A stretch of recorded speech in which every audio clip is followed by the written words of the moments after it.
बड़ौदा में थाना अंतर्गत भयाड़ी गांव में दलित बालिका के साथ गैंग रेप करने का मामला सामने आया है, जिसको लेकर पीड़िता के चाचा ने नामजद आरोपियों के खिलाफ मामला दर्ज कराया है। रिपोर्ट में बताया कि पीड़िता प्रातः 9 बजे स्कूल गई थी, लेकिन शाम को वापस नहीं लौटी, जिस पर परिजनों ने तलाश की तो स्कूल के पास खेत में बेहोश अवस्था में पड़ी मिली, जिसके बाद चिकित्सालय में भर्ती कराया गया।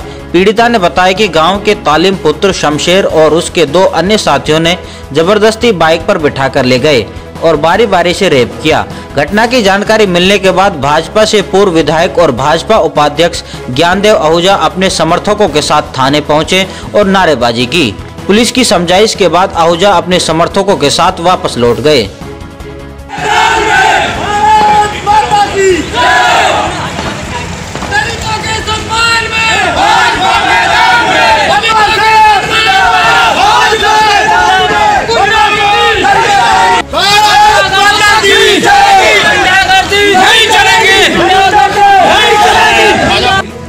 एक बच्ची जो दलित समाजी भलाई समाज की है, बताया गया मुझे 13 साल की है, उससे 3 लोगों ने सामूहिक बलात्कार किया है और सामूहिक बलात्कार के कारण से वो खलबली मची। गांव के लोग भी भड़के, आसपास एरिया के लोग भी भड़के और थाने में रिपोर्ट दर्ज हुई। बच्ची का 13 साल की बच्ची है, नाबालिग है, उसका मेडिकल होने के लिए गया है। बताया गया थाने के द्वारा SHO श्री ताराचंद शर्मा और यहाँ CO उपस्थित है सिटी के श्री दीपक शर्मा, दोनों ने बताया कि 2 लोगों को अरेस्ट किया है, पूछताछ हो रही है, तीसरा भी गिरफ्तार हो जाएगा। तो मैं इसके लिए थाने के सामने धन्यवाद दूंगा कि उन्होंने त्वरित अतिशीघ्र कार्रवाई की है। ऐसी अपेक्षा इस समय चुनाव के समय पुलिस प्रशासन से है, मैं इसलिए यहाँ आया हूँ। या बलात्कार ये सब हम नहीं चलने देंगे। ये भाजपा कार्यकर्ताओं ने आज संकल्प ले लिया थाने के अंदर। ये जिहाद ये उनकी परंपराओं में है और पूरे विश्व में लव जिहाद का अभियान चल रहा है। राजस्थान में नहीं, हिंदुस्तान में केरल से प्रारंभ हुआ और पूरे देश में चल रहा है। कितनी बच्चियों से बलात्कार और कितना लव जिहाद का मैटर है। और गौ तस्करी, गोकशी तो मैं संघर्ष करता ही रहा हूँ और चुनाव आते ही ये ज़्यादा ऐसी घटनाएं करते हैं। चुनाव आते ही ये ज़्यादा सांप्रदायिकता भड़काते हैं। चुनाव आते ही ये लोग ज़्यादा गुंडागर्दी करते हैं ताकि हम लोग दहशत में आके डर करके और उनको वोट करें। और वोट हमेशा शांति से मिलते हैं, आत्मीय साथ मिलते हैं, हाथ जोड़ के मिलते हैं। हम सबको और प्रार्थना करके वोट लेते हैं। मैं हर बार चुनाव जीतता आया हूँ, लगातार जीतता आया हूँ, तो मैं प्रार्थना करता हूँ, हाथ जोड़ता हूँ भारतीय पार्टी को। घटना की जानकारी मिलते ही बसपा प्रत्याशी जगत सिंह बड़ौदा में थाना पहुंचे और थाने का घेराव किया। उसके बाद अलवर पीड़िता से मिलने पहुंचे। जगत सिंह ने कहा, या तो पुलिस आरोपी को पकड़ लाए, नहीं तो मैं उनको घर से पकड़ लाऊंगा और घर में आग लगा दूंगा। अभी तक पुलिस का कहना है कि 1 गिरफ्तारी हुई है और अभी 2 फरार हैं।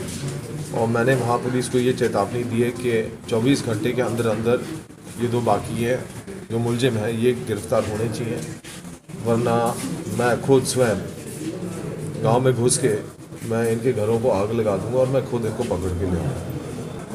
नहीं, मुझे बिल्कुल विश्वास नहीं है पुलिस पे, इसलिए कि ये कांग्रेस का प्रशासन है और यहाँ से जो कैंडिडेट है वो भी मेव है उसी समाज के, वही इन बदमाशों को और गुंडों को और असामाजिक तत्वों को इलेक्शन का माहौल है। और आप मुझे जवाब तो देने दीजिए। आपने सवाल पूछा, जवाब तो सुनिए। तो उसी समाज के यहाँ प्रतिनिधि हैं और वही पिछले 30 साल से इन बदमाशों को प्रोत्साहन दे रहे हैं, बढ़ावा दे रहे हैं। इनकी इतनी हिम्मत और जुर्रत कि चुनाव के दौरान और जब इलेक्शन कमीशन की कोड ऑफ कंडक्ट लागू है, आचार संहिता लागू है और आज के तारीख में दिन दहाड़े ऐसे कर रहे हैं। अभी जहानपुर में किया, आज कर लिया। अभी हमारे जाटन भाई सरपंच साहब हैं, वहाँ मारपीट कर दी। ओल्ड समाज के हमारे सरपंच साहब हैं, वहाँ मारपीट कर ली। हमारे गुजर समाज के सरपंच हैं, उनके साथ मारपीट कर ली। तो इनका तो पूरे खुले में दहशत है, इनका पूरा आतंक है, इसमें कोई भय नहीं है। और इनको दहशत को ख़त्म करने के लिए और इस समाज को अपनी औकात दिखाने के लिए और समझाने के लिए मैं आया हूँ। देखिए, भ्रष्टाचार तो हम ख़त्म करेंगे। पहले ये जो अत्याचार हो रहे हैं हमें इनको तो ख़त्म करना पड़ेगा। और ये भ्रष्टाचार का ही ये एक मिसाल है। ये भ्रष्टाचार के वजह से ही ऐसे हादसाएं हो रहे हैं, इसलिए कि जब यहाँ के जो विधायक और जनप्रतिनिधि हैं वो बदमाशों से के साथ मिली भगत करते हैं, उनसे पैसे लेते हैं, उनसे रिश्वत लेते हैं, तो फिर उनको वो हो जाते हैं निडर।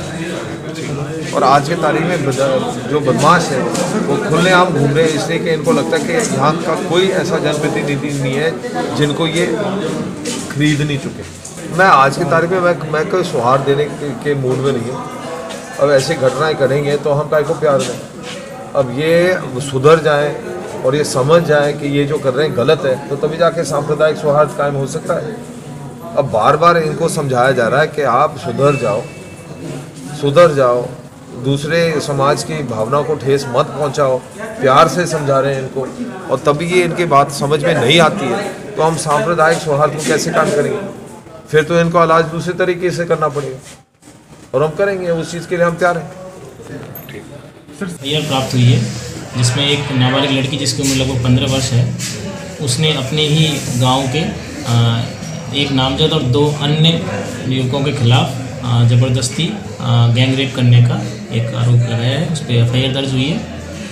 उसमें हमने अभी तक 2 लोगों को डिटेन कर लिया है, एक नामजद को डिटेन कर लिया है और एक दूसरे सस्पेक्ट को डिटेन कर लिया है।